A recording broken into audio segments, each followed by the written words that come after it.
Zé Marco da Laje, como a melhor fábrica de laje do Jardim Esperança. Rua Ernesto de Melo, número 80, Rua da Max Bom.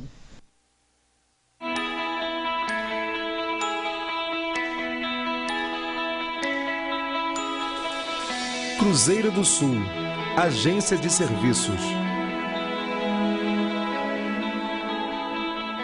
Escritório especializado em instituições sem fins lucrativos, centros espíritas, igrejas e associações de qualquer natureza. Contabilidade, orientação fiscal e trabalhista. Rua Jonas Garcia, 215, sala 110, Centro, Cabo Frio. Fale com o Gelson, 9979-9797. Cruzeiro do Sul, a sua agência de serviços. Bazar Colonial, Rua Érico Coelho, número 166, no centro de Cabo Frio. Te conclama, irmão, de última hora é agora, a ser mais um dos trabalhadores de Jesus. Este templo de amor e de paz, que ao despertar de um novo homem nos induz. Este templo de amor.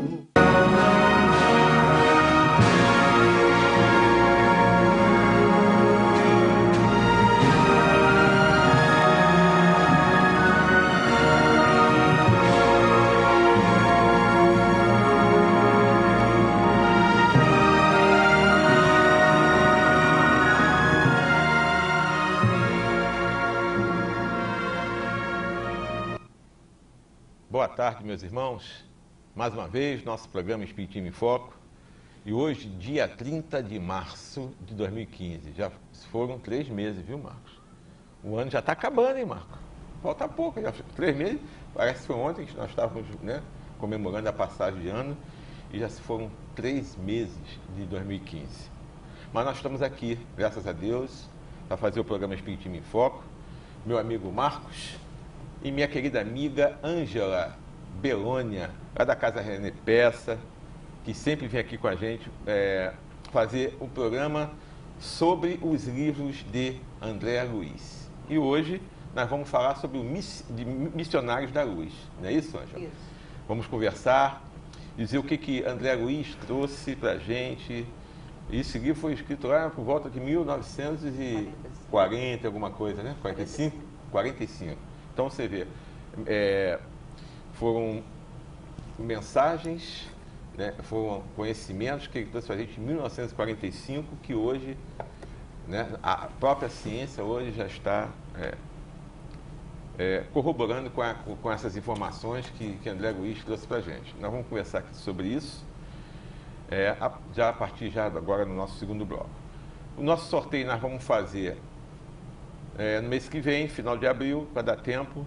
Meu querido Henrique não pôde estar aqui hoje, que ele está com um problema. A semana passada ele também não foi, mas semana que vem vai estar aqui, mas para receber as suas ligações. Mas pode ligar, na medida possível. Nós vamos anotar o seu nome para o endereço, ou se quiser fazer uma pergunta para a Ângela sobre o assunto de hoje, sobre o livro Missionários da Luz, pode ligar.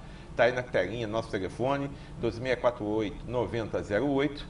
Você pode ligar. E também esse programa e outros programas anteriores, todos estão lá. São 5 anos de programa, nós temos por volta de 200 programas já lá no nosso site, www.espiritismoemfoco.com.br. Você entra lá, vê o tema que você gostaria de ver e está lá. São 5 anos de programa Espiritismo em Foco. Nós vamos falar aqui das palestras das Casas Espíritas esta semana. Dia 1º agora, quarta-feira, no Trabalhador de Jesus, meu querido amigo Paulo Jorge vai falar sobre o tema Levanta-te e anda. E no dia 5, domingo, às 18 horas, meu querido amigo Sérgio Menezes, lá do SEAC, né, do Centro Espírita Amor e Caridade, também da Milagros, e vai falar sobre saúde ou doença. A escolha é sua, né? A gente sabe disso. Então, é uma palestra muito interessante, ele já esteve aqui no nosso programa falando sobre esse tema, é muito interessante esse tema. Então, essas são as palestras. Tanto a palestra de domingo agora, dia 18, às 18 horas, e a de quarta-feira agora, elas são transmitidas ao vivo pela internet. Você entrará em www.cetj.org.br e você assiste aquelas pessoas que não puderem ir lá no Trabalhador de Jesus ou de outras cidades, de outros estados, pode colocar lá e assistir ao vivo as palestras do Trabalhador de Jesus. Na Casa René Peça, hoje quem vai falar às 8 horas é meu querido amigo Edmundo. E o tema dele é a grande missão. Filhos, a grande missão. Então, meu querido amigo Edmundo, hoje lá na Casa René Peça. E mês que vem o Edmundo vai estar aqui com a gente, viu? Já está marcadinho. Lá para o final de abril ele vai estar aqui fazendo um programa com a gente. Esse mês de abril é um aniversário do nosso querido Centro Espírita Trabalhador de Jesus, 92 anos. Então tem uma programação toda especial e no dia 11 de abril, tá, tem a noite literária, às 18 horas, é um sábado, 18 horas, é contação de história, poesia e esquete. Então, noite literária, dia 11 de abril, sábado às 18 horas, contação de histórias, poesias e esquete, lá no Trabalhador de Jesus. Isso às 18 horas. E no mesmo dia 11, vai ter um festival de pizzas e massas a R$20. Vai ser lá no Trabalhador de Jesus, também às 8 horas, vai ser às 8 horas. Então vai ser depois, né, da contação de história, vai ter o festival de pizza lá no Trabalhador de Jesus. Então, dois eventos importantes, bacana, que todo ano tem, para comemorarmos, junto lá com nossos queridos amigos do Centro Espírita Trabalhador de Jesus, né, o aniversário do Trabalhador, de 92 anos. É a primeira casa e a casa mais antiga aqui de Cabo Frio, né, que é a mãe da maioria das casas de Cabo Frio. Ela é a mãe lá do Ceareiros do Bem, do Fonte de Luz, também, acho que da Amor e Caridade também tem alguma coisa. Eu sei que tem histórias, né, muito bacanas da ajuda, do carinho, do amor, né, que nossos queridos amigos do Trabalhador de Jesus têm.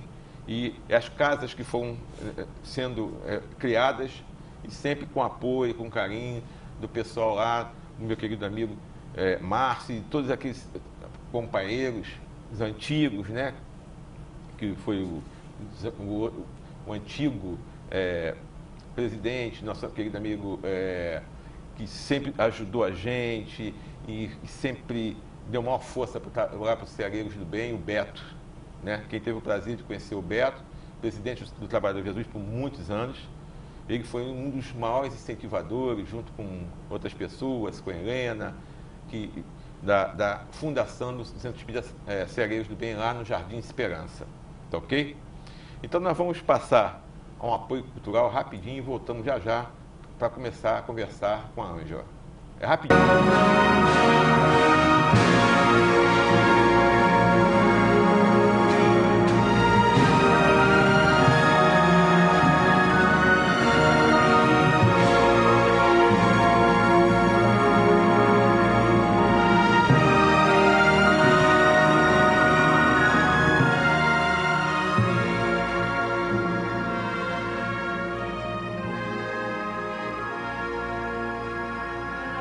Bazar Colonial, Rua Érico Coelho, número 166, no centro de Cabo Frio. Zé Marco da Laje, como a melhor fábrica de laje do Jardim Esperança. Rua Ernesto de Melo, número 80, Rua da Max Bom.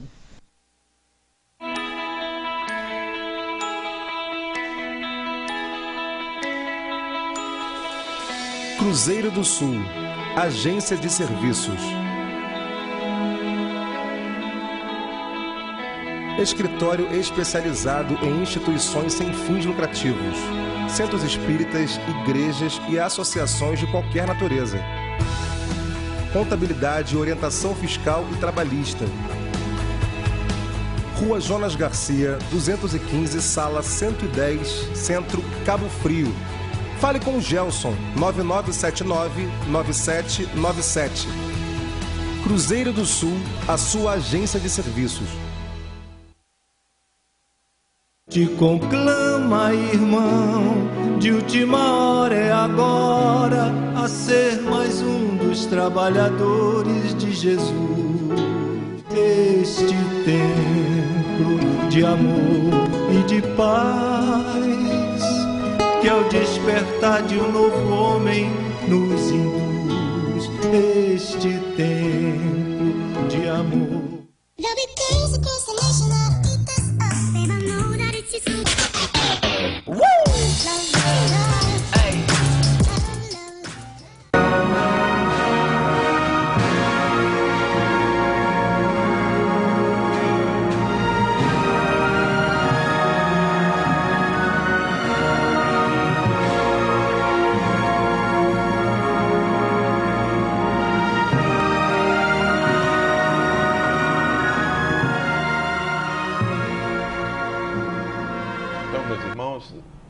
Nós voltamos do nosso apoio cultural e antes de nós começarmos a conversar com a Ângela, vamos pedir que ela faça para todos nós, aqui do estúdio e vocês aí nas suas casas, nos seus lares, para que a gente possa fazer um programa que seja, né, do agrado, né, que esclareça as pessoas, que possa trazer um conhecimento a todos nós, né, que esse livro realmente é um livro muito importante. Nós vamos conversar com a Ângela.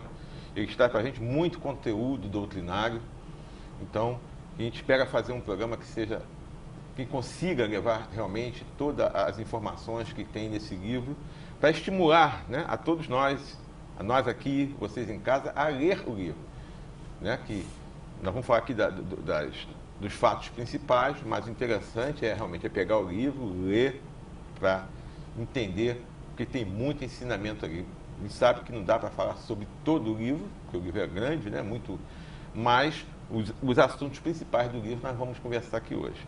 Então vamos pedir para que a Ângela faça a oração para todos nós. Vamos elevar o nosso pensamento a Deus e vamos agradecer. Senhor Deus, Pai de bondade infinita, de amor, de sabedoria, Jesus, Divino Mestre, amigo, companheiro de todas as horas. Equipe espiritual que zela e ampara este trabalho, nós queremos agradecer por esta oportunidade e te pedir humildemente, Senhor Jesus, que nos ampare neste trabalho desta noite. Queria pedir à equipe de Dr. André Luiz que possa nos ajudar, nos intuir neste trabalho, para que nós possamos levar a todos que estão em casa a palavra certa, para que possam todos entender sobre o livro Missionários da Luz. Agradecemos mais uma vez, hoje, agora e sempre. Que assim seja. Que assim seja. Então, meus irmãos, nós vamos começar sobre o livro Missionários da Luz. Como eu falei, todos os livros de André Luiz têm muito, mas muito conteúdo doutrinário, muito ensinamento. Então, eu gostaria de saber, Ângela, qual é o conteúdo doutrinário do livro Missionários da Luz? O que você pode dizer para a gente aí da mensagem mais importante desse livro que André Luiz trouxe para a gente? Primeiramente, boa noite, Renato, boa noite, Marcos, boa noite a todos que estão em casa assistindo o Espiritismo em Foco. O livro Missionários da Luz é um livro riquíssimo em conteúdo. Ele desvenda o mistério da reencarnação, ele nos revela as tarefas dos espíritos missionários responsáveis pelo renascimento. Ele fala de mediunidade, ele fala de passe, aborda vários temas. E também uma coisa muito importante que tem sempre no livro das obras de André Luiz é nos convidando ao trabalho para o nosso próprio aperfeiçoamento, nosso burilamento, o trabalho. É sempre pelo trabalho que nós conseguimos o nosso auto-melhoramento e burilamento. Ô, Ângela, esse livro do Missionário da Luz, ele trata muito de mediunidade. Sim. Mas eu queria, antes da gente entrar mais lá na frente no livro, eu queria que você falasse sobre o que é o médium, porque a gente vai falar de mediunidade e temos que primeiro falar sobre o que é médium, porque fica complicado em falar de mediunidade sem saber o que é médium. Tem muita gente que não é espírita, está aqui nos assistindo, né? Com certeza. Tudo bem, vamos lá. O médium quer dizer medianeiro, ele quer dizer intermediário, né? O médium, a mediunidade em si, é uma faculdade inerente ao homem, onde ele estabelece a conexão com os espíritos. E a mediunidade em si,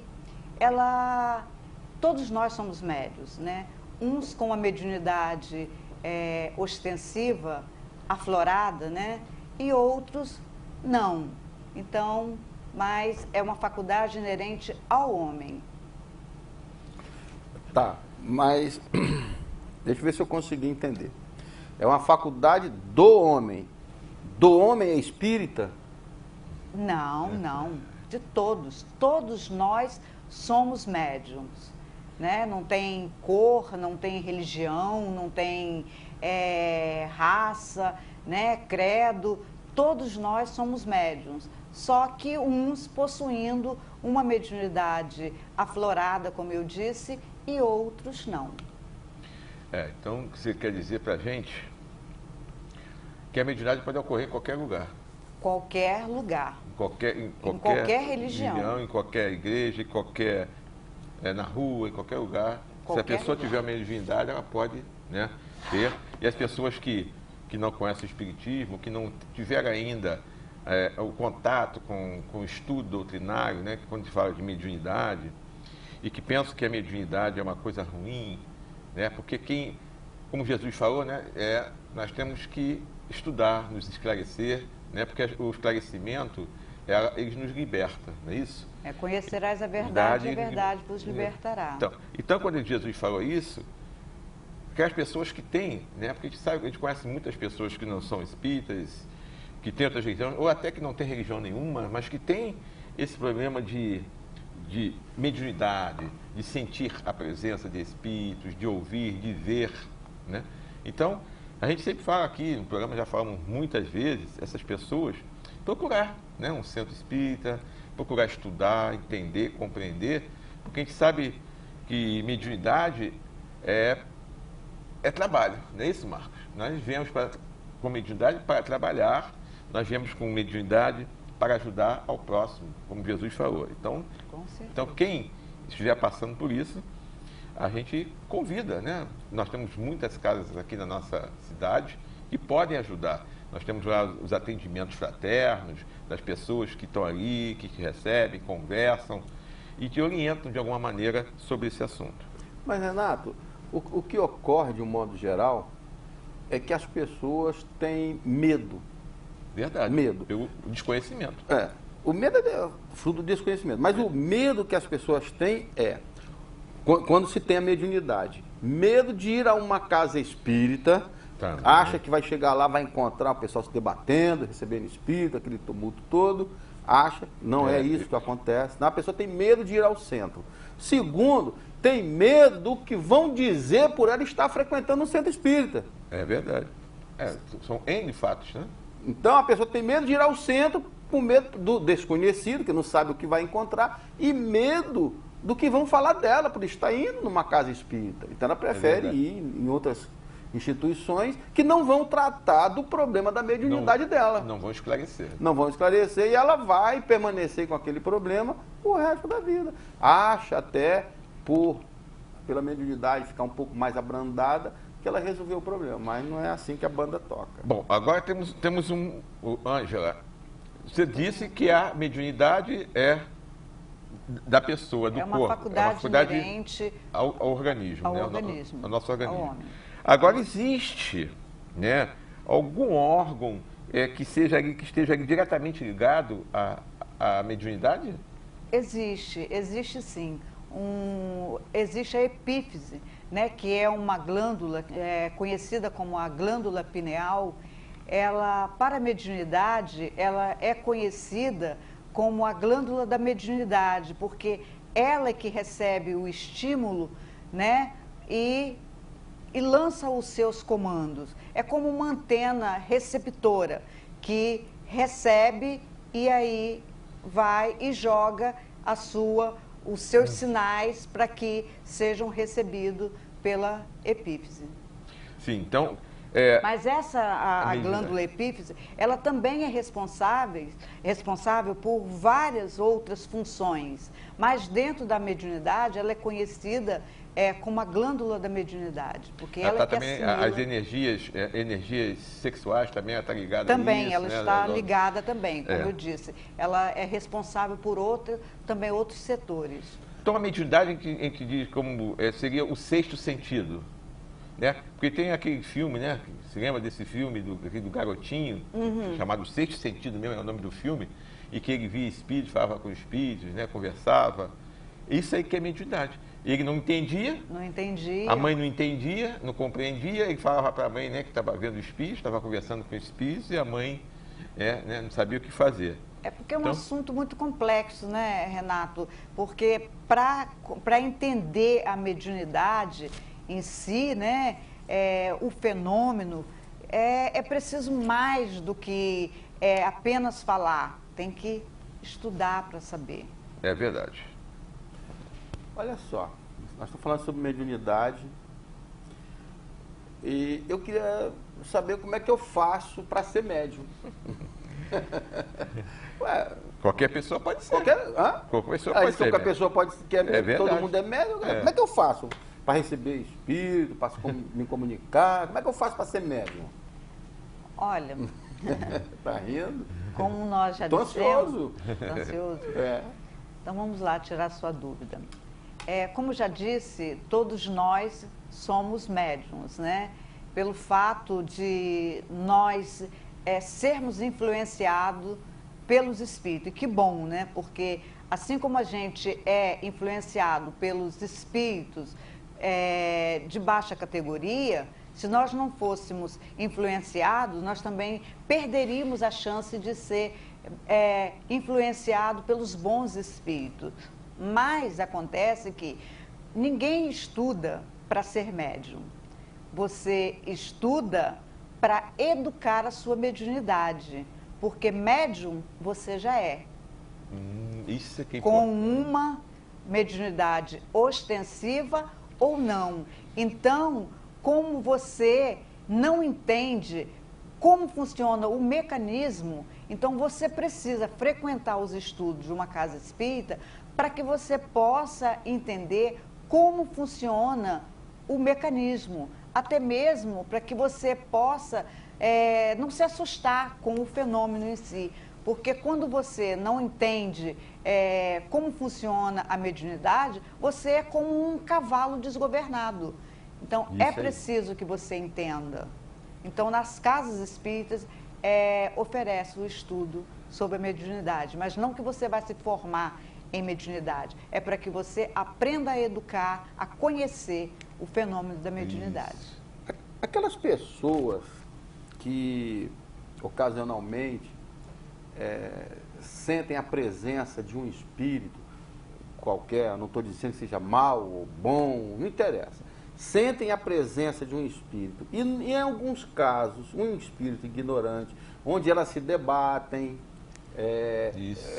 que elas ofendem, gritam, se contorcem, ela está sob a influência de algum ser espiritual ali, que algumas pessoas falam que são demônios, mas não interessa o caso. O que interessa é o fenômeno da presença de um ser espiritual ali. Naquele caso, aquela pessoa que está sofrendo aquela influenciação, ela é médium? Ela é médium, sim, mas ela, muitas das vezes, ela pode estar influenciada por espíritos obsessores, por irmãos ainda ignorantes, né? São desafetos do passado e que ela precisa entender o que está acontecendo com ela. Então, é através do conhecimento, porque se ela não sabe o que está acontecendo com ela, muitas das vezes as pessoas pensam, até a própria família, pelo desconhecimento, pensa que a pessoa está sofrendo de algum tipo de loucura e acaba até internando as pessoas, porque a pessoa em si, porque ela não conhece o que está acontecendo com ela. Então, ela precisa realmente conhecer e saber como funciona o mecanismo. Eu acho que o principal, né, desse estudo é a pessoa saber que o médium é que está no comando. Com certeza. Ele que tem que comandar o espírito, não o espírito comandá-lo. Como acontece pelo desconhecimento, não é isso? As pessoas se deixam levar pelo espírito, fazer o que o espírito quer, não é? Então, na mediunidade, quando você estuda, você vai se educar, você é que vai determinar o que vai ser feito, o que ele pode fazer, o que ele pode falar, e conversar, né, ter aquele carinho todo especial, entender que tem ali um espírito que precisa de ajuda, que precisa de carinho, que precisa de amor, e que nós estamos aqui para trabalhar, para ajudar os espíritos. Assim como nós ajudamos encarnados, ajudamos muito os desencarnados nas casas espíritas através das reuniões mediúnicas, não é isso?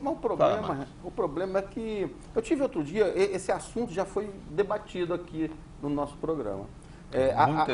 Muitas vezes. A influenciação, em alguns casos, de espíritos inferiores nas pessoas, elas se debatem, se contorcem. Aí já tivemos a ocasião de conversar com as pessoas a respeito disso, que já assistiram o nosso programa, e a pessoa dizia, Marco, eu discordo do que você está falando ali, porque quem está ali atuando é o demônio. E esse demônio não tem que ser esclarecido, não tem que ser conquistado, não tem que ser ajudado em nada. Ele é o demônio, é um ser do mal. Então, por isso que a posição da pessoa em relação à doutrina espírita era essa, que por ser um demônio, há a impossibilidade de se doutrinar esse espírito e trazê-lo para o lado do bem. E o que eles têm que fazer é simplesmente afastar isso do ser humano que ele está atuando. Mas aí nós estamos nós que somos cristãos, estamos indo do lado contrário do que Jesus falou. Com certeza. Agindo dessa forma? O que Jesus falou? Que nenhuma dessas ovelhas se perderiam. E que ele veio para os doentes. E veio para os doentes, ele veio aqui. Então, quem é o mais doente? O que está sendo usado ou a entidade que está eu acho atuando? Que os dois precisam ser esclarecidos, né? Os dois precisam de esclarecimento. Para poder levar a entender que a mediunidade é para trabalhar para Jesus, com Jesus. E a mediunidade, assim, é um bem, é uma coisa maravilhosa que Deus nos deu, porque você pode, através da sua mediunidade, ajudar. É um talento? É um dos seus talentos que você recebe de Deus para que você possa vir e ajudar os seus irmãos, tanto encarnado como desencarnado. A mediunidade faz mal? A mediunidade faz mal desde quando ela é usada para o mal. Quando ela não é bem usada, ela faz mal a você. Quando você não faz bom uso dela. É por isso que tem que entender, tem que estudar, tem que saber o que está lhe dando, que é assim em todas as nossas vidas, né? Todos nós aqui, nós temos profissões. Para a gente entender da nossa profissão, nós tivemos que estudar. Com certeza. E nos esclarecer. Então, é a mesma coisa, a mediunidade, como em qualquer área, né? Nós precisamos estudar para aprender, para poder dominar aquela situação, aquela profissão. E a mediunidade é a mesma coisa, né, Marcos? Mas eu sou mais chato que o Kardec. Eu quero, olha só. Não, mas isso é importante. Você disse que a mediunidade não causa mal, a não ser que a pessoa se utilize dela para fazer o mal. Mas vamos supor que eu seja médium, e eu não quero trabalhar com a mediunidade. Eu abafo isso e passo a minha vida toda sem fazer uso dessa mediunidade. Não quero, não gosto, não quero me comprometer, não quero ir para centro espírita, não quero estudar e não quero ser o instrumento dos espíritos para nada. Eu abafo a minha mediunidade ostensiva. Abafo. Ao longo de toda a minha vida. Isso não me causa um efeito ruim no meu organismo, já que você falou que a mediunidade é orgânica? Se você veio com a mediunidade ostensiva, entendeu? É porque você tem um comprometimento no mundo espiritual, você se comprometeu. É um compromisso, mediunidade é compromisso. Então você veio com esse compromisso para ajudar alguém, para resgatar através da mediunidade até mesmo o seu passado delituoso. Então se você acaba deixando para lá, eu não quero trabalhar, eu não quero fazer nada, eu não quero saber de mediunidade, eu não quero saber de centro espírita, eu não quero saber de nada disso. Mas se você pensar em fazer o bem, pelo menos fazendo bem, mesmo que você não use essa mediunidade ostensivamente trabalhando num centro, mas se você usar do bom senso, do discernimento e levar a sua vida ajudando, fazendo bem, eu acho que você já está começando a ir pelo caminho certo. Há uma compensação. Uma compensação. Bom, mas se não fizer isso... Aí você vai falir de vez. Vai falir, vai voltar na outra encarnação e vai ter mediunidade de novo para usar a mediunidade até a gente aprender, né? É assim que a gente aprende, né? Infelizmente ainda é na dor, né? A gente tem que sofrer para poder aprender. Agora vamos falar de uma parte importante do livro que falará em vampirismo. Foi a primeira vez, né, que surgiu essa palavra vampirismo no livro de André Luiz, que até antes a gente não sabia esse termo vampirismo, né? A gente pensa em vampiro, a gente pensa em outras coisas, né? Mas explica pra gente melhor isso aí, essa história do vampirismo que está lá no livro, lá Missionários da Luz. André Luiz fala, ele e o Alexandre fala muito no vampirismo. Muitas pessoas assim que não são espíritas e que não conhecem, né, o espiritismo pode estar pensando de outra maneira. O vampirismo em si são espíritos ainda atrasados, são espíritos ainda ligados às sensações materiais, às sensações do corpo físico ainda que eles deixaram aqui. Então, eles aproveitam das suas vítimas, sugando as suas energias vitais, para que eles possam se revitalizarem, criarem forças. Como assim? Através de brechas, através dos vícios de suas vítimas, como pode ser no álcool, pode ser nas drogas, no fumo, no sexo desregrado, pode ser em muitas coisas. A gente tem muito dentro do livro, nós temos muito conhecimento sobre isso, inclusive num livro que nós ainda vamos mais à frente, a gente vai conhecer, que é o livro Sexo e Destino, onde o Cláudio tinha um irmão que influenciava ele a beber, né? Era só pegar o jornal e ele dizia, vamos beber, vamos beber. E aí ele mesmo falava, o próprio Cláudio, vamos beber. Então eles estão ali incitando você para que você possa aceitar as sugestões deles, porque eles ainda se comprazem ainda com esses vícios. Então isso que é o vampirismo. É interessante porque quem desconhece esse assunto não sabe.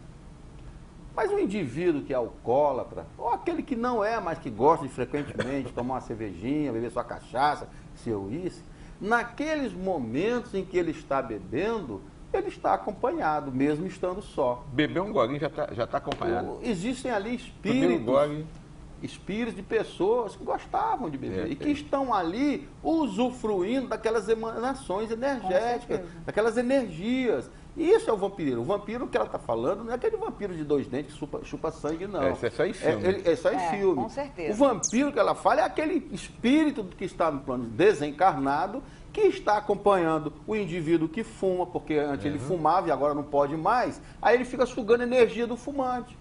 Ele está sugando energia do viciado em droga, ele está sugando energia do viciado em álcool, do viciado em qualquer outra coisa, qualquer sexo, até em comida. O cara que só pensa em comer, em tudo. Então, tem pessoas no mundo espiritual, espíritos no mundo espiritual, que eram viciados, que tinha esse envolvimento com esse tipo de coisa e que continuam, estão sofrendo lá a falta disso. E para suprir essa falta, ele cola em alguém que usa e vai sugando energia. Por isso eu estou falando isso, que é porque nós temos que falar que é muito importante. O viciado faz o tratamento com o médico.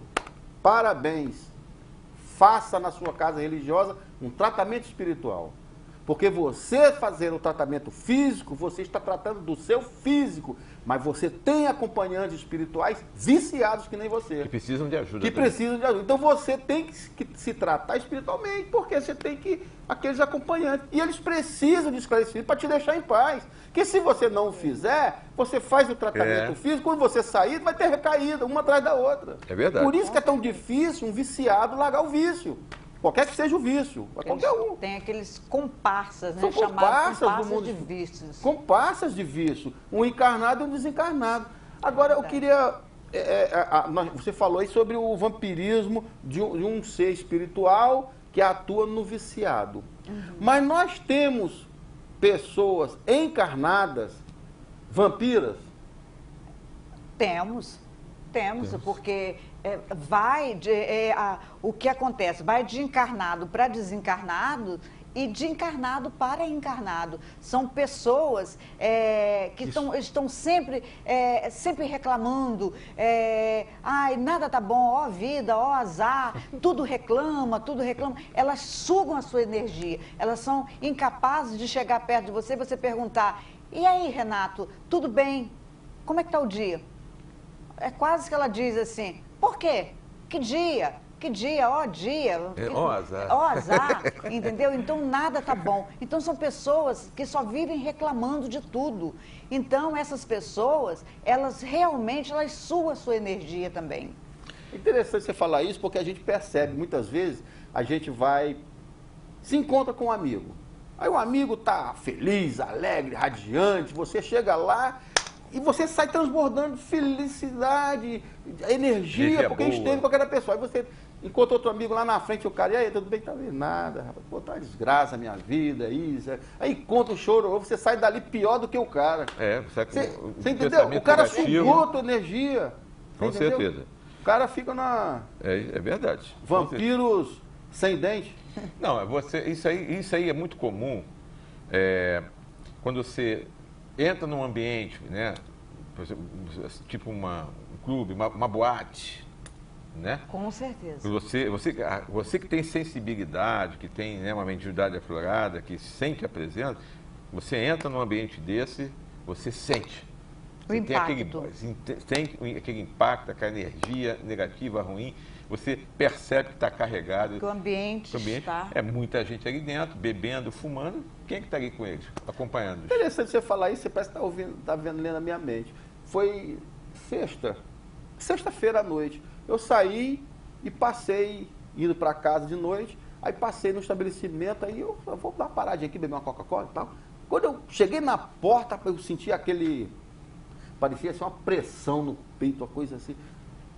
Dei meia volta. Cheguei, fui até ir para casa para beber minha aguinha em casa, mas você percebe aquela onda que está ali dentro. Você percebe muito. Determinados ambientes. Você entra numa igreja, você sente aquele ambiente de paz, de tranquilidade. É outro você vai num ambiente carregado, você percebe a diferença. Então há uma sensibilidade disso.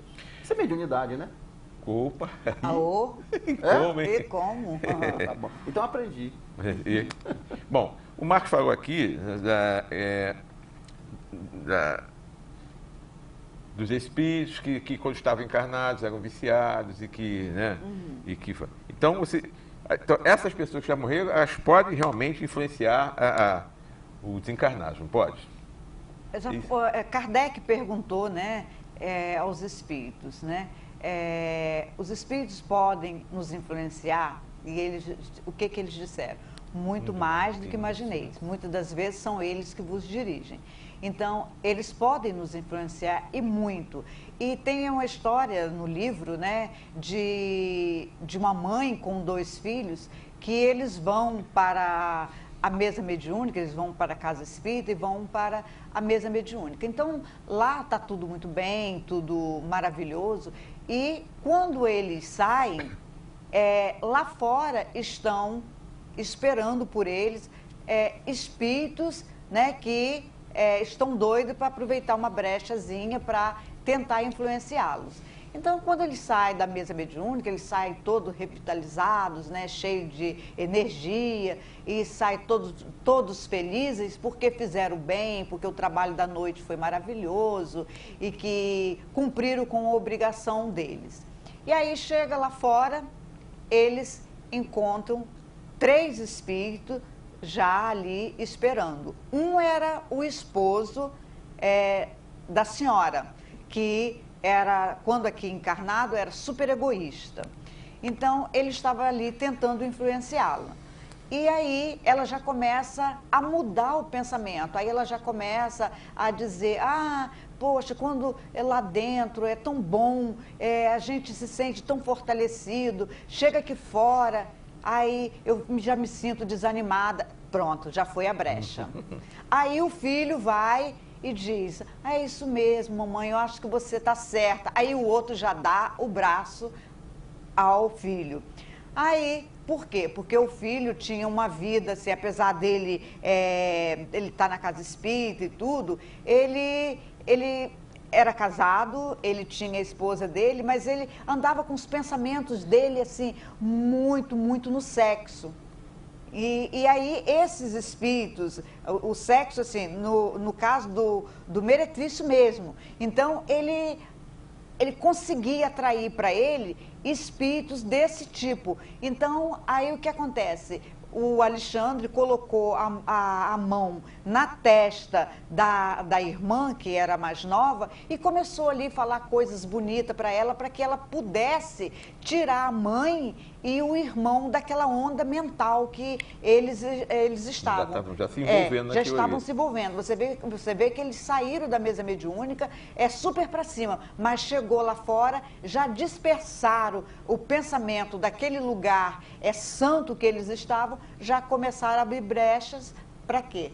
Para espíritos inferiores. Então, a gente, quando tem pensamentos pessimistas, para baixo, pensamentos de raiva, de revolta, de qualquer pensamentozinho ruim, nesse momento desses pensamentos, desses sentimentos, eu consigo atrair para perto de mim espíritos inferiores que vão estar me influenciando a aumentar esses sentimentos? Com certeza, porque são as leis de afinidade.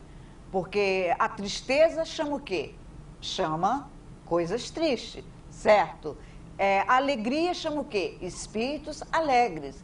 Uma boa leitura chama o quê? Espíritos que gostam, né, da leitura, uma leitura edificante. Então, você chama para perto de você espíritos que têm a mesma afinidade. Assim como uma boa música. Uma boa música, né? Assim como a flor, né, atrai, o néctar atrai a abelha e a formiga, né? Os maus pensamentos também atraem o quê? Espíritos inferiores que estão na mesma sintonia, na mesma vibração. Então, já que você está dizendo que se eu tiver bons pensamentos, maus pensamentos, vou atrair esses espíritos para perto de mim. Eu vou me sentir influenciado. Tá, agora eu queria que você me desse o antídoto, a injeçãozinha que vai me fazer me livrar dessas influenciações. Porque aí eu quero ficar na boa. Então, o que é que eu tenho que fazer para me livrar dessas más influências? Olha, vamos lá. A oração é um grande antídoto. Mas não basta só a oração. Você tem que mudar os seus hábitos, você tem que mudar a sua conduta para que você possa atrair para você, como nós dissemos, espíritos superiores, espíritos bons. Através da oração, né, você cria uma muralha para você, um escudo protetor. Mas se você também não mudar os seus pensamentos, a sua conduta, não há espírito que afaste de você. Com certeza. A gente sabe que a gente já falou isso aqui muitas e muitas vezes, e você vai falar aqui no dormir, né? O que nós temos que fazer antes para a gente poder dormir. Com certeza. Depois nós vamos falar sobre isso. Mas antes eu gostaria que você falasse para a gente. Existe um socorro espiritual para quem está sofrendo? Existe um horário melhor para esse socorro agir? Como é que funciona isso? Explica para a gente aí. O socorro sempre existe, a qualquer momento, né? Deus não abandona os seus filhos, Ele está sempre pronto, né? Os trabalhadores de sua seara estão sempre prontos para atender aos seus chamados, né? O socorro, né, dos seus filhos. Agora, existem trabalhos que são melhores à noite. Por quê? Para determinado tipo de trabalho à noite, é melhor porque o sol, ele queima, ele desintegra certos recursos que a espiritualidade superior utilizam para a cura de certas doenças, de certos doentes. E tem certos trabalhos que são favoráveis durante o dia. Tem trabalhos assim com irmãos que estão assim em estado melindrosos, né, muito mal mesmo. Esses doentes, eles precisam o socorro espiritual. Para eles é mais fácil durante o dia, quando o sol queima todos os miasmas, toda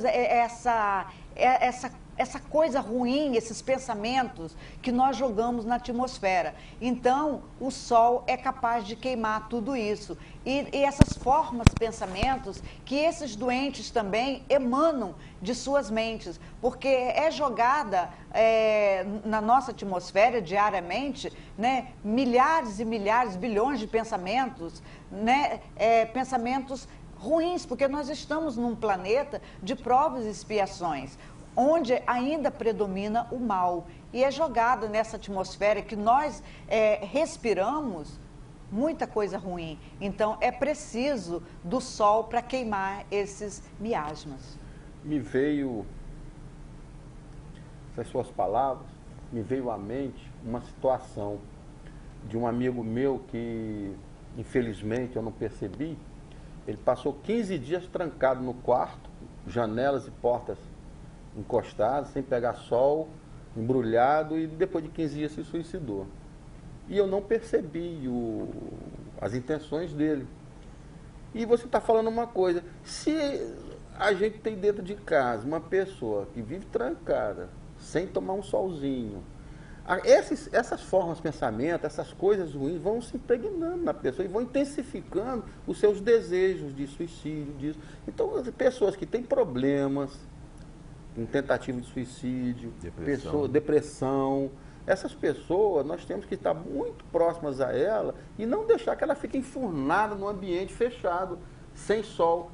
Estou errado? Não, você está certo. Certíssimo. Certíssimo. Porque a depressão, a maior causa aí da humanidade é a depressão, né? É o mal da humanidade. Então, a minha avó tinha uma fala muito bonita, que ela dizia que onde não entra sol, entra doença. Então, é preciso que esse ambiente, que a nossa casa também, seja aberta para que o sol entre, que essa casa seja arejada, que saia essas formas, pensamentos, para que entre o sol também dentro dessa casa, para que seja queimado também essas formas, pensamentos, esses pensamentos deletérios. E também a limpeza mesmo, a própria limpeza de casa, manter sempre limpinha, que atrai espíritos bons, né? Porque a gente sabe que espíritos das trevas, espíritos inferiores, gostam da sujeira, gostam do ambiente sujo, escuro, né? E isso atrai esse tipo de espírito. E os espíritos superiores, eles ajudam, influenciando os donos da casa a abrir as suas janelas, cortinas, para que o ar circule, o sol entre.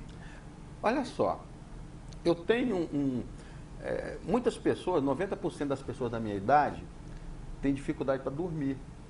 Então vira para lá, conta carneirinho, fica inventando 1000 coisas para pegar no sono.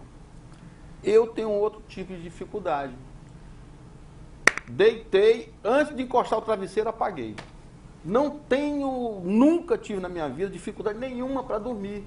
Então eu deito na cama, eu virei para o lado, apagou. E vou acordar no dia seguinte. Agora, veja bem, isso é um benefício para o meu organismo físico, mas Por eu dormir tão rápido, sem preparação nenhuma, isso causa algum problema espiritual nesse sentido? Tem que haver alguma preparação para dormir? Porque eu só entro no quarto, deitei e dormi na hora, então eu não faço preparação nenhuma. Isso tem algum problema? Eu preciso fazer alguma preparação? Porque eu já tentei. O máximo que eu consegui chegar foi Pai Nosso, paguei. Que bom que você dorme com essa facilidade. Eu tenho que fazer alguma outra preparação, mas que dê tempo. Mas tem pessoas que não conseguem dormir, né? Ela vai explicar pra gente o que nós temos que fazer antes de dormir. Pois é, em qualquer caso, dormindo rápido ou não. Não, mas se eu fizer antes, eu vou dormir em pé. Não, faz antes de deitar. Antes de deitar, o problema é deitar. Então, o problema é deitar, não deite. Pois é, eu tenho que fazer em pé alguma preparação, porque se eu deitar, eu apago. Que bom que você é assim. Fala, Ângela. Então, vamos lá. É importante, sim, que a gente faça uma preparação para a gente dormir, porque o sono é muito importante, é muito enriquecedor para todos nós, porque através do sono você é útil no trabalho, na espiritualidade, você é útil nos estudos, porque nós, quando dormimos, nós deixamos o nosso corpo físico aqui e nós somos levados pelos nossos amigos espirituais, pelos nossos anjos guardiões, né, para estudos, para trabalho, para encontros com entes queridos, mas a gente precisa também fazer uma preparação, de você fazer oração, ter boas leituras durante a noite, não ver filmes de violência, filme de terror, porque aí você, quando você sair dali, o seu encontro não vai ser bom. Mais agradável, vai ser desagradável. E a gente tem uma passagem no livro muito interessante, que é a história do Vieira. O Vieira, ele tinha um estudo para fazer no mundo espiritual, Vieira encarnado. Ele tinha estudo para fazer no mundo espiritual quando ele adormecesse. E aí, ele não compareceu aos estudos. E aí, Alexandre, que era o instrutor do André Luiz, pediu André Luiz com um outro colega para vir até a casa do Vieira saber por que Vieira não tinha comparecido aos estudos. E lá encontrou Vieira desesperado, não conseguia sair do corpo físico, ele saía, mas estava ali do lado da cama, desesperado, assim, com maior medo, com maior pavor. Por quê? Porque ali ele encontrava quem? Ele encontrava o amigo dele chamado Barbosa, que estava desencarnado, que era um amigo dele, no qual o Vieira, durante o dia, Vieira fez comentários assim, jocosos sobre ele, fez comentários indevidos, que na verdade não eram fatos verdadeiros. E aí o Barbosa ficou muito chateado com isso e estava o aguardando para o momento do sono, esperando que ele saísse do corpo para que ele pudesse ali segurar e dizer umas boas verdades a ele. Então, foi a hora que o André Luiz chegou com o colega, e aí viram aquela cena toda, aquela situação, e aí disseram, e aí, o que a gente faz? Ele falou, vamos chamar por ele, dar um grito e trazê-lo de volta. Aí foi e gritou por ele, Vieira! Ele voltou imediatamente para o corpo e disse, nossa, que pesadelo, achei que eu estava vendo Barbosa. Então, é necessário fazer esse preparo mesmo para que a gente possa ir para o mundo espiritual, para o trabalho, para os estudos, até mesmo para um tratamento. Então, já sei. Tem que fazer em pé, antes de deitar. Não tem jeito. Agora você me deixou preocupado. Porque aí, vamos supor, a partir de agora, eu vou fazer meus estudos, minhas orações, aí vou dormir. E você me colocou um grilo na cabeça agora, dizendo que a gente sai do corpo para estar do lado de lá, com pessoas, com instrutores, com amigos, ou pessoas que se afinizam comigo. A minha preocupação agora é o seguinte, se eu saio, o meu corpo vai dormir, e eu saio do meu corpo, e como é que eu faço para voltar? Não existe uma possibilidade de eu não conseguir voltar e ficar por lá mesmo? Não existe isso, não existe essa possibilidade. entendeu? Só se chegar a sua hora, você desencarnar dormindo, como acontece. Então o cara que morre dormindo é que não voltou? É que tinha que desencarnar mesmo. Não é porque ele não voltou, entendeu? Era a hora dele. Chegou o momento dele. Agora, por exemplo, quando eu costumo, antes de dormir, eu faço as minhas orações. Primeiro eu leio uma página do Evangelho, de uma outra leitura edificante, e peço sempre a Jesus que me dê a oportunidade de, ao dormir, do meu anjo guardião me levar para os estudos, para o trabalho, para ser uma trabalhadora também no plano espiritual. Então, se você não corre essa possibilidade de você ir lá ser cortado o seu laço fluídico e você, seu cordão de prata, e você não voltar. Isso não é essa possibilidade. Eles vêm te buscar e eles vêm te trazer. Com certeza. A não ser que seja a tua hora, tá, Márcio? Chegou sua hora, meu Eu conheço filho. algumas pessoas que... Eu já estava pensando que desencarnaram dormindo. Que dormiram, como diz foram dormir, no dia seguinte estavam lá desencarnados. Mas isso, com certeza. Popularmente, morrer que nem um passarinho. Que dizem, né, que morreu bem, né? Morreu bem. Mas não sei, né? A gente não sabe, a gente não pode dizer isso. Dependendo da situação, pode até mais. Pode não ser isso, né? O fato de dormir, morrer, desencarnar dormindo, não quer dizer que seja... Com certeza. Você esteja bem. É verdade. Agora, tem um caso realmente muito legal, muito importante, que André Luiz trouxe para a gente entender o que é a reencarnação. Né? Que é a reencarnação de Segismundo. Né? Que história é essa, Anjo? Nós vimos na história, quem leu o livro sabe o que eu estou falando, eu já li esse livro várias vezes, que para reencarnar não é tão simples assim não, né? É meio complicado. Explica para a gente isso. A reencarnação, né, é uma oportunidade bendita, né, que Deus nos dá, né, para a gente vir e acertar, né, consertar nossas burradas, né, que nós fizemos aqui. Então, o que acontece com o Segismundo? Eu estou até muito triste porque eu trouxe o meu pendrive com uma participação do reencarne do Segismundo e não consegui aqui abrir no computador, fiquei frustrada. Mas a história do Segismundo é uma história bem complicada dele com os pais, né? Ele com o Adelino e a Raquel. Eles, quando aqui, em tempos passados, na Terra, eles tiveram um comprometimento muito grande, em que a Raquel foi casada com o Adelino e o Segismundo, tomado de uma paixão muito grande pela Raquel, ele acabou, por esse ciúme doentio, né? Ele acabou tirando a vida do Adelino, esfaqueando o Adelino. E a Raquel acabou parando, né, num prostíbulo.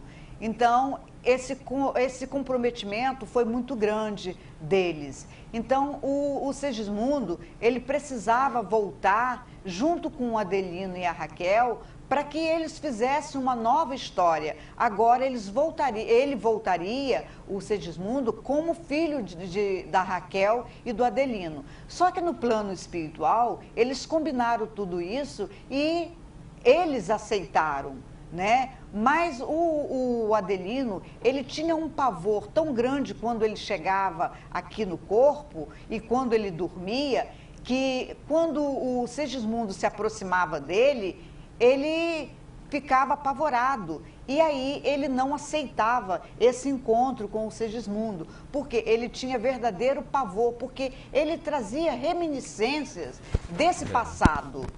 E então houve uma preparação muito grande, né, porque existe uma preparação para o renascimento do Segismundo para reencarnar sendo filho da Raquel e do Adelino. Até que o Adelino chegou um momento de que ele foi levado no plano espiritual, em que houve uma conversa com ele, foi mostrado a ele o comprometimento dele com esse espírito. o Segismundo vivia triste, né? Porque o Adelino tinha esquecido desse comprometimento e ele precisava vir como filho deles, era o segundo filho deles, para que ele pudesse, né, aparar essas arestas, resgatar esse passado delituoso deles. Então, o Adelino não aceitava de jeito nenhum. Até que chegou uma noite em que eles foram levados e ele foi, o Alexandre chamou o Adelino, apresentou e falou com ele sobre esse esquecimento que ele estava tendo sobre esse comprometimento e que ele agora precisava acordar para tudo isso, porque o Segismundo tinha que renascer. E aí botou os dois frente a frente e aí ele acabou perdoando o Segismundo e aceitando que o Segismundo viesse como filho deles. O Segismundo viria com uma úlcera, né, que teria muito comprometimento também, seria logo depois assim, mais ou menos seus 20 anos, assim, ele adquiriria uma úlcera e que ele ia conviver com esse sofrimento dessa úlcera para que ele também pudesse resgatar através do sofrimento, né, tudo o que ele fez. Então, isso aí que você está contando para a gente, faz a gente pensar, né, Marcos, nas famílias, né? As famílias com vários filhos, aqueles filhos que são mais amorosos, que são mais carinhosos com seus pais, aí alguns filhos que são mais arredios ao pai, ou o pai arredia aquele filho, ou a mãe. Então a gente começa a entender por que de alguns filhos, né, serem mais juntos e outros mais separados, a gente chama da ovelha negra, né? Que as pessoas falam, é a ovelha negra da família, que não gosta do pai, ou não gosta da mãe, ou não gosta de nenhum dos dois. Pode ser um caso desse, não é isso, Marcos? Um comprometimento do passado, comprometimento do passado que... Mesmo que ele não lembre, o inconsciente está ali latejando. A energia dele, né? E tem alguma coisa. E a gente sabe como esse caso do Adelino, né, e do Segismundo, da Raquel, isso aí é uma bênção de Deus que nos deu para os três, para que eles pudessem, né, se reajustar. E é assim que acontece nas nossas famílias. Aquele filho nosso difícil, aquela filha, né, um parente, um pai, uma mãe, um irmão, esse vem junto da gente para a gente aprender a amá-lo, a reparar esses erros. Porque quando a gente recebe uma pessoa, um espírito que você tem uma certa diferença, não quer dizer que você que pode ter feito mal a ele, ou ele a você. Então, a gente tem que entender isso, que nós estamos aqui para esquecer, né? Esquecer, reajustar, perdoar e seguir em frente. Porque senão fica aquele sofrimento. E casos e casos nós acompanhamos aí, né? De pessoas, de pai assassinando filho, filho assassinando pai, porque chega ao extremo, né? Que acaba, o ódio fica latente dentro da pessoa. É verdade. A pessoa não sabe por quê. Não sabe o comprometimento que ela tem com aquele ser que está ali como filho, como filha, como esposa, como primo, tio. Não sabe. E muitas vezes, por desconhecer a doutrina espírita, toma muitas vezes atitudes drásticas. É, né? verdade. Drásticas. Porque seria também muito fácil a gente trazer só espíritos afins com a gente. Né? Que a gente gosta, que a gente ama, gosta. né? Aí seria muito fácil, seria moleza, né? Amar que a gente já ama mesmo, com certeza. É tranquilo. Agora, amar o nosso inimigo é um problema sério. Jesus nos ensinou, Olha só, né? longe de mim dizer que a religião A, B ou C está certa ou errada. Nós estamos falando aqui de doutrina espírita. Então, olha só. Quando eu morrer, desencarnar, sair da carne, para onde que eu vou?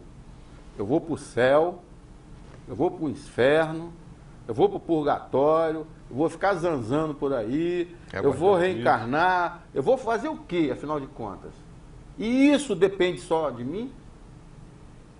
Bem, você vai ser levado para onde o seu coração e o seu pensamento te levar. Porque Jesus não disse que nós estaríamos onde estivesse o nosso coração? Então, você, mediante as suas obras, você sabe para onde você vai. Então, você, quanto a céu, quanto a inferno, quanto a purgatório, quanto isso ou aquilo, você não precisa nem morrer, né, desencarnar, para que você tenha o seu céu ou o seu inferno. Você pode ter aqui, mesmo encarnado, o seu pedacinho de céu ou o seu inferno. Então, isso é muito relativo. Depende das nossas atitudes, dos nossos atos. Depende das nossas atitudes, dos nossos atos.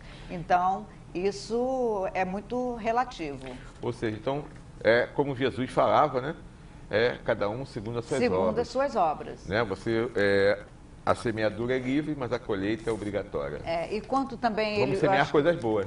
Com certeza. E você perguntou também se você reencarna, precisa reencarnar. Depende de mim?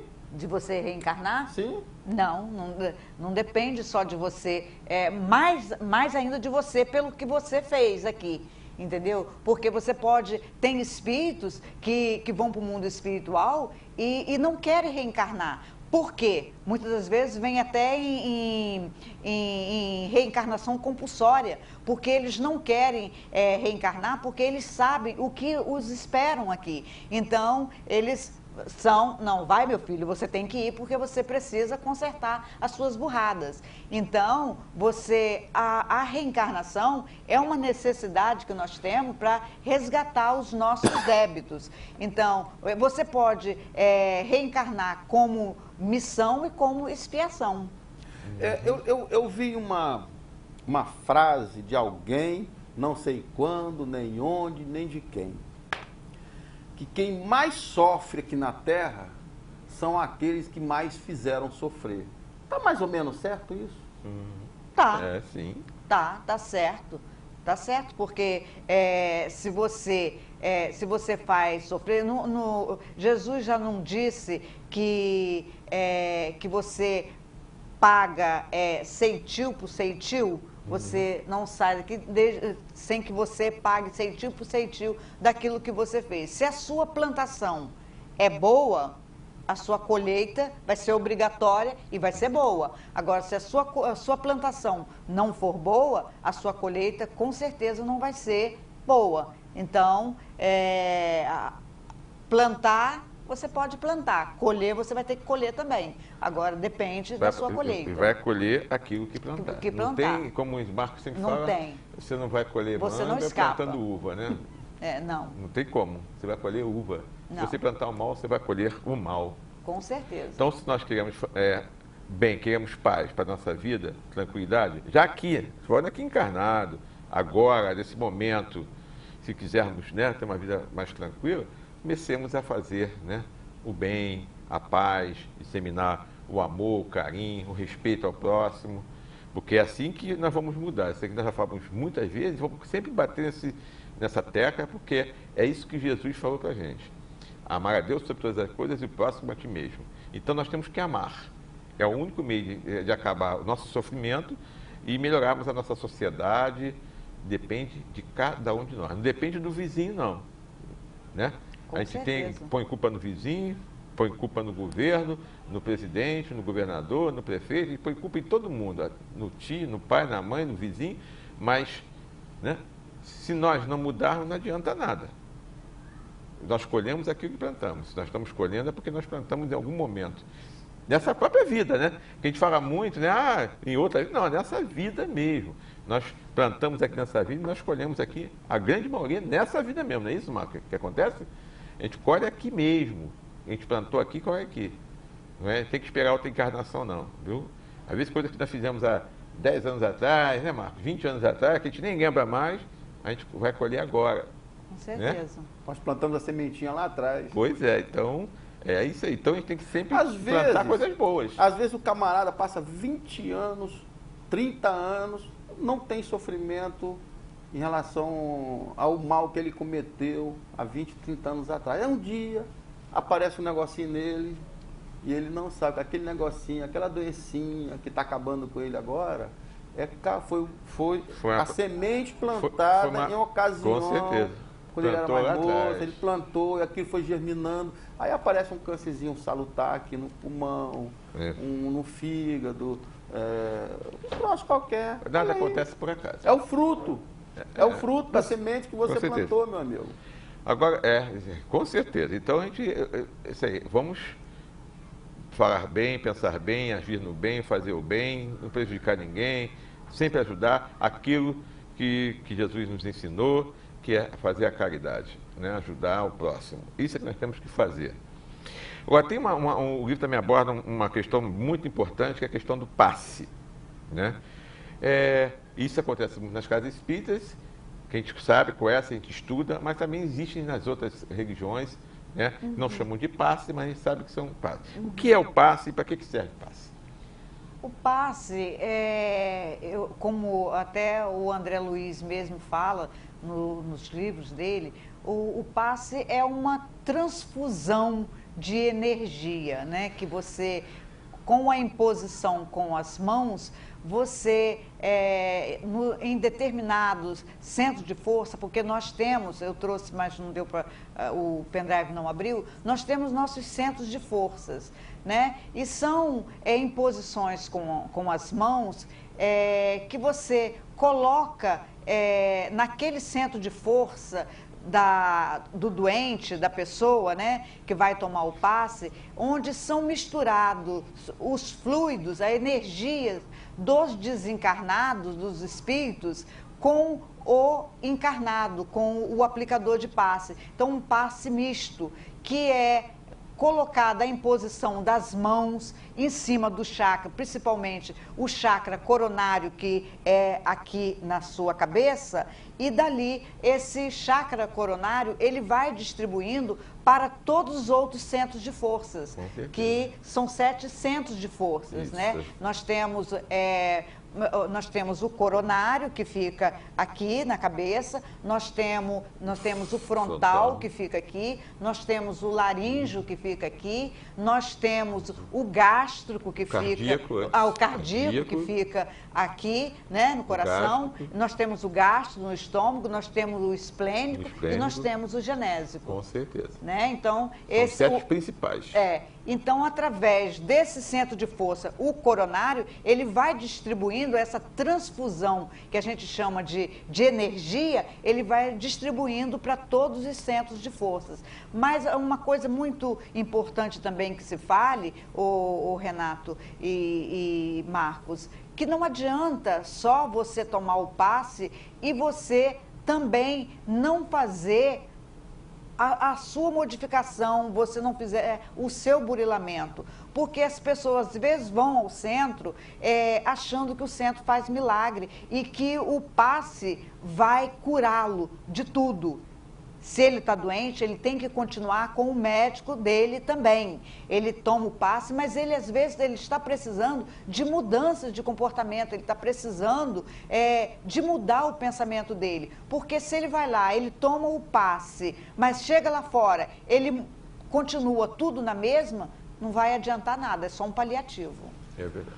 Então, a pergunta do Renato, o que era o passe, aí você falou que o passe, então, é uma imposição de mãos que transmite energias espirituais e físicas do passista para a pessoa que está ali, que recebe aquelas energias que penetram no corpo através desses 7 principais pontos que distribui e a pessoa melhora, se restabelece. Entendi. Mas aí, eu achei interessante essa explicação, porque eu vejo na televisão, na internet, muitas religiões utilizando essa imposição de mãos. E a impressão que a gente tem é que o passe é somente na casa espírita. Aí eu vi outro dia, numa transmissão na internet, os fiéis passando por um corredor com 318 pastores, eles com as mãos assim, e fazendo aquele corredor. E eu vejo também na igreja católica, o pessoal com as mãos, levanta a mão e faz aquelas orações. Em aniversário, aquele negocinho, né? Fazer aquele negócio. Isso aí eu posso considerar passe nessas religiões, esse negocinho, essa transfusão de energia. Depende do sentimento. Com certeza. Mesmo que eles não tenham o conhecimento que nós temos. Mesmo que eles não tenham esse conhecimento. Mas o passe. Funciona como essa transfusão de energia, sim. E acontece... Jesus... Ele não curava com as mãos, ele não colocava as mãos sobre a cabeça das pessoas, dos doentes, e Não curava? Mas uma coisa importante que a gente tem que ser falado é o seguinte, né? Nós sabemos que a pessoa, não é só o fato de ir tomar o passe, ela tem que querer tomar o passe, acreditar e ter fé. Porque a gente sabe que se a pessoa vai lá, não acreditando muito, vai pro ir, né? Ah, eu vou porque eu vou, porque estão mandando eu ir, mas eu não acredito nisso não, acho que isso aí não dá certo não.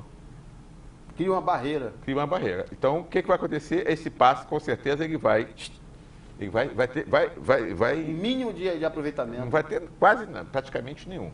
Jesus curou muita gente, mas ele dizia, sempre quando curava, ele dizia, vá e não voltes a pecar. O que quer dizer isso? É isso que você falou. É mudar as atitudes, mudar... Muitos que Jesus curou, adoeceram de novo. Muitos que ele curou, tirou a lepra, voltaram a ter lepra. A grande maioria. Por quê? Ficou bom, caiu na vida errada de novo. Foram para as tabernas, foram lá encher a cara, né? Com as prostitutas, e voltaram a adoecer. Então, e muitos Jesus não conseguiu curar. Dessa vez, Jesus mesmo ele não conseguiu curar, por quê? Porque as pessoas não mudavam as suas atitudes. Como a gente disse, somos nós que somos responsáveis pela nossa saúde ou pela nossa doença, e se nós não mudarmos, não vai ter passe que vai adiantar. Nem o próprio remédio que a gente toma no médico, mas se a gente não acredita que vai ficar bom, que vai ficar curado, não mudar nossos sentimentos, vai ter pouco efeito, não é verdade? O passe é um ato muito lindo, é o ato de se doar, de amor, entendeu? Agora as pessoas, você pode notar, o Renato e Marcos, que às vezes elas ficam pulando de centro em centro. Uhum. Aí vão aqui, vão ali, também. São chamados papa-passes. Elas vão lá e dizem, mas eu fui lá, mas lá não houve resultado. Aí vai para outro. O passe de lá é mais forte daquela casa espírita. Não existe isso, passe mais forte, passe mais fraco. São mudanças de comportamento, mudanças, né, da pessoa. E acreditar, e querer acreditar que ela está sendo beneficiada, que os amigos espirituais, que Deus, através de Jesus, através de Deus, esses amigos espirituais estão ali ajudando. Se for vai ser refratário, não vai penetrar. Não. Aí às vezes já chega lá na sala de passe e já fica. Amanhã eu tenho que descontar o meu cheque, amanhã é um cheque sem fundo eu não acredito que nisso, entrou. Tem isso assim, tem isso, tem. Sabe, você tem que chegar lá, você tem que se entregar, é uma entrega. Você chega lá, você se conecta com Deus, pede ajuda para que aqueles amigos que estão ali, encarnados e desencarnados, possam ser os medianeiros para que possam levar o remédio necessário para o alívio de suas dores. No programa passado, ou foi no retrasado, não me lembro, foi tocado no assunto aqui de aborto. Foi o passado. Foi segunda passada, né? O último programa. E eu achei interessante que no livro, que eu também peguei, já que o assunto hoje foi o livro Os Missionários da Luz, eu peguei para dar uma folheada, para dar uma relembrada. E eu achei interessante que eu vi no livro também a passagem sobre aborto, e principalmente aborto indireto. E eu queria que você falasse sobre isso, nós temos pouco tempo, mas eu queria que você falasse sobre isso, que é muito importante, porque muitas pessoas acham que aborto é somente chegar e tirar a criança, matar, mas nós temos também o aborto indireto. Eu queria que você falasse sobre isso. No livro fala, né, do aborto indireto. O aborto indireto é aquele aborto onde aquela mãe que está com seu filho no ventre e ela não dá a mínima importância com aquilo. No livro conta a história da Cesareia, eu acho que é Cesareia o nome dela, não me lembro muito bem, mas eu acho que o que acontece? Ela não dá a menor importância, já é o terceiro aborto espontâneo que ela tem, e ela não dá importância a isso, porque ela diz que ela quer curtir a vida doidado. Esse chamado curtir a vida doidado, para ela, era ir para o bar, dançar, beber, e ela tinha a responsabilidade de trazer um espírito chamado Volpini, e que ela se comprometeu no passado de trazer esse espírito. Mas ela não deu importância a isso. Ela queria curtir a vida doidado, então ela saía para as noitadas, ela bebia, ela fumava, dançava. Então toda mãe ela tem o instinto de quê? De preservar o seu filho. E ela também tinha aqueles espíritos afins, aqueles espíritos desencarnados, né? Obsessores que já estavam perto dela, já fazendo aquele convite a ela, vamos para a noitada e isso e aquilo, para que ela não se comprometesse com aquele nascimento do Volpini, porque se ele nascesse, era uma a menos com que eles iam contar, para que eles pudessem sugar as suas energias. Então, o aborto indireto é isso, é quando você não tem a responsabilidade e você faz coisas que você sabe que você não pode fazer porque você está grávida, e você vai fazendo e você acaba abortando esse espírito, como foi também o caso do Volpini, que ela abortou.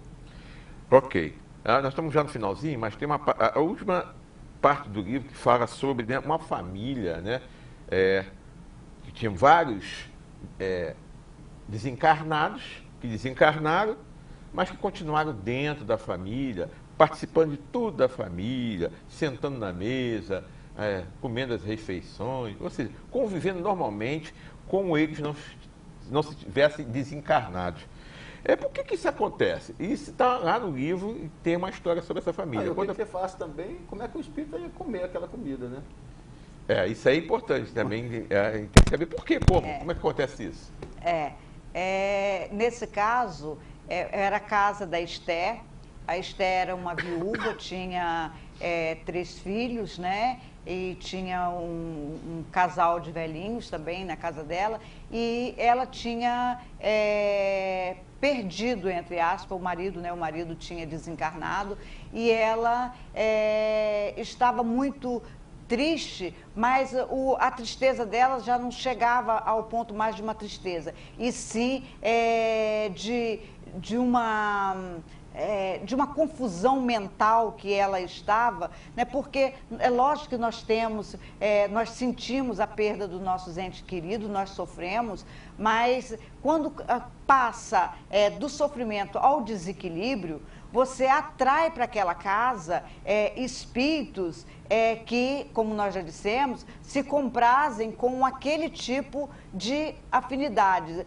Trazemos para a nossa casa alguém que está alegre, e como os espíritos tristes também, que eram da mesma família, mas que estavam ali, e eles faziam parte da mesa, dos alimentos, da cama, do dia a dia, porque são espíritos atrasados, né? São espíritos ainda que precisam ainda das energias daqueles encarnados para que se fortifiquem, e eles ainda trazem, como nós falamos no começo, as sensações ainda fisiológicas. E aí, nós sabemos que os alimentos, quando eles são levados ao fogo, eles se desintegram, eles ali, né, eles se modificam. Então, eles absorvem aqueles pratos fumegantes, eles tragam pelas narinas. Assim como nós, encarnados, vivemos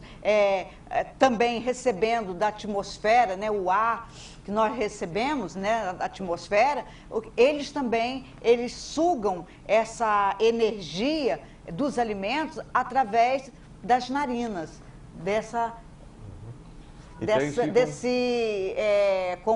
como dizer assim, eles saboreiam, sugando.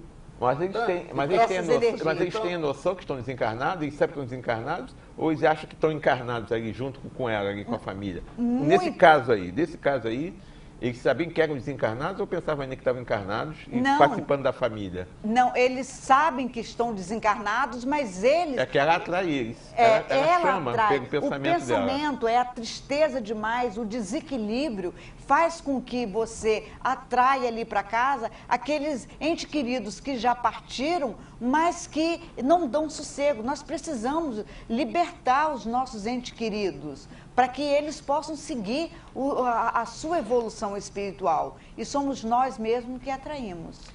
Ângela, nosso programa acabou. 4 minutinhos só para suas despedidas finais. E a função desse programa hoje, trazer esse livro, é justamente para aguçar você que está nos assistindo a pegar o livro e ler, que ali tem muita coisa interessante, muito aprendizado. Por favor, Ângela, as suas considerações finais. Olha, Renato, as minhas considerações finais é sempre as mesmas. Agradecer a você, agradecer ao Marcos, agradecer esse programa, agradecer a todos que estão em casa nos assistindo e lembrar a todos, né, aguçar a vontade de ler o livro Missionários da Luz, como todas as obras de André Luiz, porque são obras maravilhosas, enriquecedoras, que nos ajudam muito o nosso conhecimento dentro da doutrina espírita. E sempre, como o André Luiz nos convida ao trabalho, ao bem. É essa a minha consideração final. Agradecer. Muito obrigada. Minha querida, mais uma vez nós te agradecemos pelo seu carinho e vai se preparando para daqui a 2 meses. Obreiros da Vida Eterna. Obreiros da Vida Eterna daqui a 2 meses, ou seja, nós estamos em março, abril e maio, nós vamos estar fazendo um programa aqui do 4º livro, né? Obreiros da Vida Eterna. Livro. Certo? Certo. Semana que vem nós vamos ter meu querido amigo Flávio Scari, lá do Centro Espírita Trabalhador de Jesus, vai falar sobre profecias e superstições. E premonições, quer dizer. Superstições também entram nisso aí, né? Mas é um assunto muito interessante, que as pessoas não sabem, desconhecem, e nós vamos conversar com eles sobre isso. É um assunto muito bacana. Então, Flávio Scari, meu querido amigo do Centro Espírita Trabalhador de Jesus, semana que vem com a gente aqui. Então, nós queríamos agradecer a todos pelo carinho de ficarem conosco durante 1h30. O programa foi tão bom, tão agradável, que passou rapidinho, viu, Ângelo? Não sentiu o tempo passar, mas foi muito bom. Não teve intervalo. E a coisa foi tão, né, de maneira gostosa, um assunto que realmente é um assunto que prende, né? Que eu tenho certeza que as pessoas que estão nos seus lares aí também ficaram presas assistindo, porque esse é um assunto que realmente interessa a todos nós, que nós temos que aprender, né? Isso é muito legal. Então, que todos tenham uma semana maravilhosa, de muita paz, que possamos estar juntos aqui semana que vem com mais um programa Espiritismo em Foco. Até lá e muita paz e muita alegria a todos.